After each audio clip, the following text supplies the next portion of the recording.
Had to मतलब क्या होता है? हैड टू मतलब ना था, ना पढ़ा, ना पढ़ता था। पहले से भी कुछ थोड़ा सा छोटा छोटा क्वेश्चन आपको पहले बतला देते हैं। अगली क्वेश्चन है कि मुझे वहां जाना था। मुझे वहां जाना था। आप यहां पर देख लेंगे ना था गया है, 1 नंबर में मुझे, 2 नंबर में जाना था। कहाँ जाना था बेटा? वहां। तो मुझे क्या अंग्रेजी क्या डालोगे आप यहाँ पर, और ये क्या डालेंगे आप? हैड टू लिखेंगे। I be you they he sit name similar plural सब के साथ आपको हैड टू लगाना है। और थोड़ा सा यहाँ ये ध्यान देना है कि टू के बाद हमेशा B1 ही डालना है। तो 2 नंबर में जाना है, तो जाना के अंग्रेजी क्या लिखे आप लोग यहाँ पर? गो लिखेंगे। रही बात वहां की, तो वहां के अंग्रेजी क्या लिखे बेटा? ये देर आ जाएगा, कोई दिक्कत नहीं।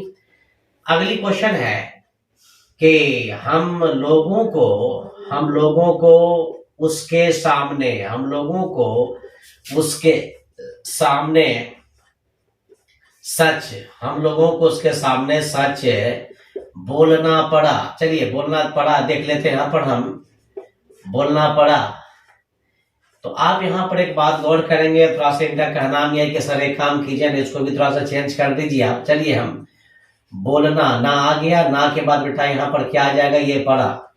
तो 1 नंबर में हम लोगों को, चलिए यहाँ पर थोड़ा सा हम 4 डाल देते हैं। आप लोग भी बोलेंगे कि सर ये बार बार आप मिस कर जाते हैं।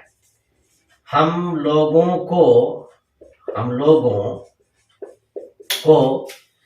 1 नंबर बोलना पड़ा बेटा, ये 2 नंबर आ जाएगा। क्या बोलना पड़ा? सच, मगर कहा? उसके सामने में। तो यहाँ पर क्या आया था? ये ना था आया था, लेकिन यहाँ पर क्या गया? ये ना पड़ा। तो ना था रहे चाहे ना पड़ा रहे, सबके साथ आपको हैड टू ही लगाना है। अब यहाँ पर हम लोग के अंग्रेजी क्या लिखेंगे? बी डालेंगे। बी के साथ क्या करना पड़ेंगे? हैड टू लिखेंगे। रही बात यहाँ पर बोलने की, तो बोलने की अंग्रेजी क्या लिखेंगे? टेल लिखेंगे। रही बात यहाँ पर सच की, तो ट्रूथ लिखेंगे। TRUTH लिख लीजिए। रही बात उसके सामने की यहाँ पर, तो यहाँ पर उसके सामने के अंग्रेजी बेटा क्या लिखेंगे? बिफोर लिखेंगे। बिफोर के बाद आप यहाँ पर क्या डालेंगे? ये हिम डालेंगे। इसमें हम आपको ज्यादा टाइम नहीं लगेंगे क्योंकि ये सिंगल है और बनाना बहुत ही आसान है। अगली क्वेश्चन है यहाँ पर कि तुम्हारे भाई को त्याग पत्र देना पड़ा। तुम्हारे भाई को त्याग पत्र देना पड़ा। यहाँ पर भी देख लेते हैं कि यहाँ पर क्या गया? ये ना पड़ा। 1 नंबर में तुम्हारे भाई को, 2 नंबर में ये त्याग पत्र देना पड़ा। इसको एक साथ तोड़ेंगे आप, यहाँ पर सिंगल करके ना तोड़ेंगे। अब यहाँ पर तुम्हारे भाई के अंग्रेजी तो बेटा क्या लिखेंगे? योर के बाद क्या आ जाएगा? ये आप ये ब्रदर लिख लीजिए। उसके बाद बेटा क्या लिखेंगे? हैड टू लिखेंगे। रही बात त्याग पत्र की, तो रिजाइन लिखेंगे। RESIGN। तो रिजाइन का मतलब होता है यहाँ पर, रिजाइन मतलब त्याग भी हो गया, पत्र भी हो गया, देना भी हो गया। यहाँ पर गिव लिखने की आप लोग गलती ना करेंगे, नहीं तो ये गलत माना जाएगा। अगली क्वेश्चन यहाँ पर हम देख लेते हैं कि उसे अकेले वहां जाना पड़ता था। थोड़ा सा चलिए हम चेंज कर देते हैं। यहाँ पर हम ऊपर के कुछ क्वेश्चन में यहाँ पर आपको ना था आ गया, यहाँ पर क्या गया? ना पड़ा। यहाँ पर भी ना पड़ा। यहाँ पर क्या गया बताइए? ना पड़ता था। तो इसके 3 पहचान है। अगर तीनों पहचान अगर मिले तो ये हैड टू के नियम पर बनाना है, नहीं मिलेगा तो नहीं बनाना है। तो 1 नंबर में उसे, 2 नंबर में क्या लिखेंगे? ये जाना पड़ा। कहाँ जाना पड़ा बेटा? वहां। मगर कैसे? तो अकेले। अब यहाँ पर उससे के अंग्रेजी क्या लिखे बेटा? आप ये ही लिख लो। ही के साथ क्या डालेंगे? ये आप ये हैड टू लिख लीजिए। रही बात 2 नंबर में जाने की, तो आप यहाँ पर गो लिख लो। नंबर 3 में वहां तो क्या लिखेंगे? ये देयर लिखेंगे। ये तो बहुत ही सिंपल सेंटेंस सब है। अब रही बात वहां पर अकेले की, तो अलोन लिखेंगे। ALONE। कोई दिक्कत नहीं, आपको जहां तक मेरा ख्याल है कि पूरा समझ में आ गया होगा। एक क्वेश्चन थोड़ा सा और देख leते हैं। चलिए, उन लोगों को मेरा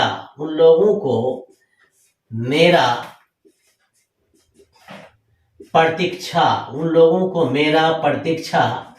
करना पड़ा। प्रतीक्षा करना पड़ा कहिए चाहे इंतजार करना, दोनों सेम टू सेम वर्ड है। अब यहाँ पर उन लोगों को 1 नंबर में और प्रतीक्षा करना पड़ा बेटा यहाँ तक कि 2 नंबर में ले चलेंगे, मेरा ये 3 नंबर में आ जाएगा। अब यहाँ पर उन लोग है तो क्या लिखेंगे आप यहाँ पर दे लिख लीजिए। और रही बात यहाँ पर इसके साथ भी क्या डालना है, ये हैड टू डाल लेना है, मगर कब डालना है, जब ना पड़ा रहेगा चाहे ना था रहेगा तभी डालना है, नहीं रहेगा तो नहीं डालना है।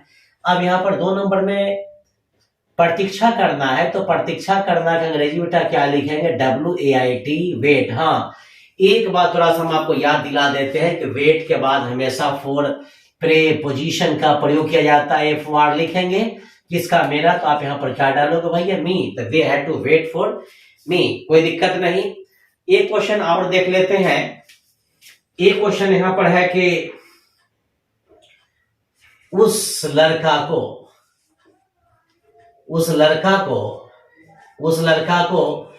मेरे पिता के सामने,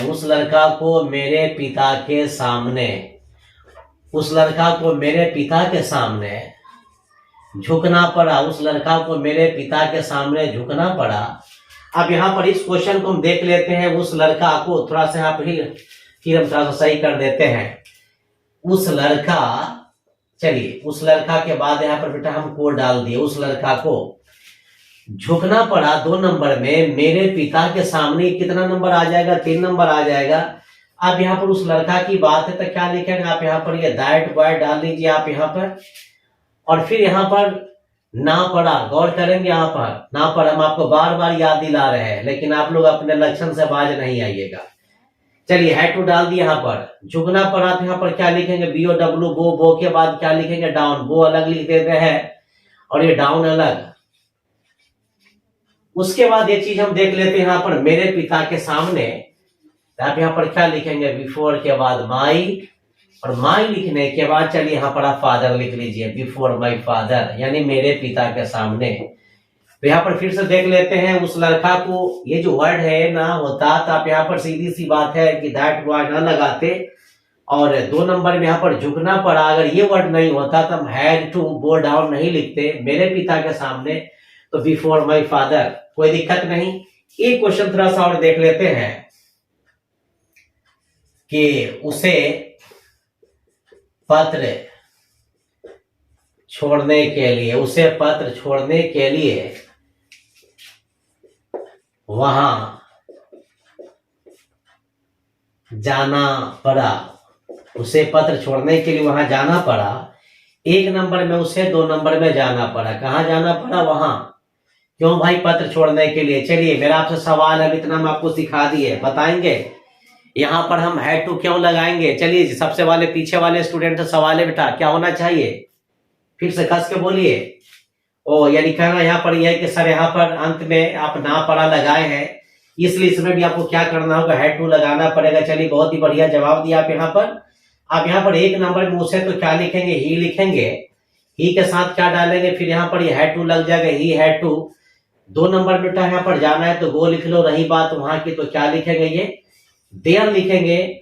और रहा सवाल यहाँ पर पत्र छोड़ने की, तो टू लिखने के बाद POST, पोस्ट के बाद आप लोग यहाँ पर दी लिख लीजिए, दी लिखने के बाद हम क्या लिखेंगे बेटा, ये लेटर लिखेंगे, तो कोई दिक्कत नहीं। चलिए तो इसमें तो कोई खास दम नहीं, इसलिए मैं उसको डायरेक्ट हम आपको इंट्रोगेटिव नेगेटिव समझा देते हैं, आप समझ लेंगे। यहाँ पर देखिए एक क्वेश्चन है, उसे वहां जाना पड़ा, उसे वहां जाना पड़ा, क्या लिखेंगे आप यहाँ पर, ही हैड टू गो के बाद क्या लिखेंगे बेटा, ये देयर लिखेंगे। 1 नंबर हो गया। 2nd नंबर देख लेते हैं, he had not to go के बाद क्या लिखेंगे आप यहाँ पर, ये देयर लिखेंगे। नंबर 3 में had he to go there. 4थे नंबर में यहां पर हम क्या लिखेंगे, had he not to go के बाद क्या लिखेंगे आप यहाँ पर, ये देयर। दिक्कत होगा पीछे से आवाज दीजिएगा, चुप नहीं रहना है। चलिए यहां पर देख लेते हैं जी, वाई हैड ही टू के बाद क्या लिखोगे आप यहाँ पर, गो के बाद बेटा ये देयर।